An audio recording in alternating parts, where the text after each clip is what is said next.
இந்த சம்மருக்கு ஒரு சூப்பரான குழம்பு ரெடி பண்ணலாமா? என்ன குழம்புன்னு திங்க் பண்ணுறீங்களா? வேறு ஒன்றும் இல்லைங்க, திருநெல்வேலி ஸ்பெஷல் சொதி குழம்பு தாங்க. இதுக்கு நான் ஒரு தேங்காய் முறி எடுத்து 2 தேங்காய் முறி எடுத்திருக்கேன். அதை துருவி தேங்காய் பால் 3 தேங்காய் பால் எடுத்திருக்கேன். ஃபஸ்ட் பால் நல்லா திக்காக கெட்டியாக இருக்கும், செகண்ட் பால் கொஞ்சம் லிக்விடாக இருக்கும், தேர்ட் பால் ரொம்பவே லிக்விடாக இருக்கும். 3 பால் எடுத்து வச்சுருக்கிறேன்.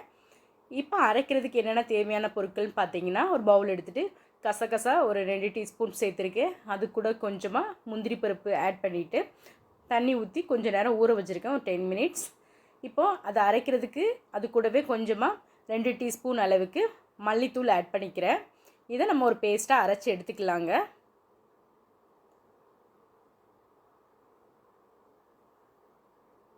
இந்த சொதி குழம்பு பார்த்திங்கன்னா நம்ம உடல் சூட்டை குறைக்கி, வாய்ப்புன்னு இருந்தாலும் சீக்கிரமாக நமக்கு வாய்ப்புன்னு ஆறிடுங்க. காரத்துக்குன்னு பார்த்தீங்கன்னா 3 பச்சை மிளகாய் எடுத்திருக்கேன், அதையும் அரைச்சி எடுத்துக்கிறேன்.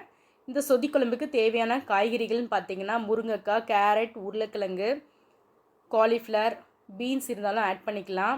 கொஞ்சம் பட்டாணி ஆட் பண்ணியிருக்கிறேன்.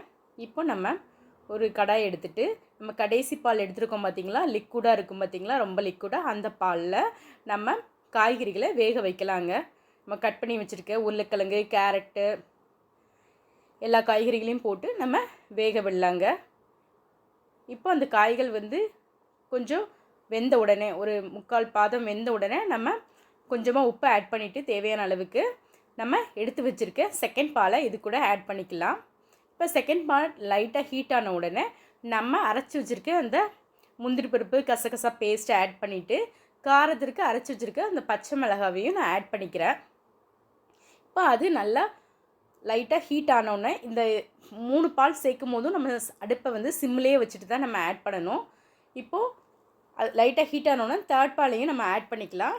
ஆட் பண்ணிவிட்டு அது நுர கட்டி வந்தோடனே ஸ்டவ்வை ஆஃப் பண்ணிவிட்டு கீழே இறக்கி மல்லித்தலை தூவிடலாம். இப்போ பாருங்கள், நமக்கு தேவையான சொதி ரெடிங்க. சூப்பராக அருமையாக இருக்கும்.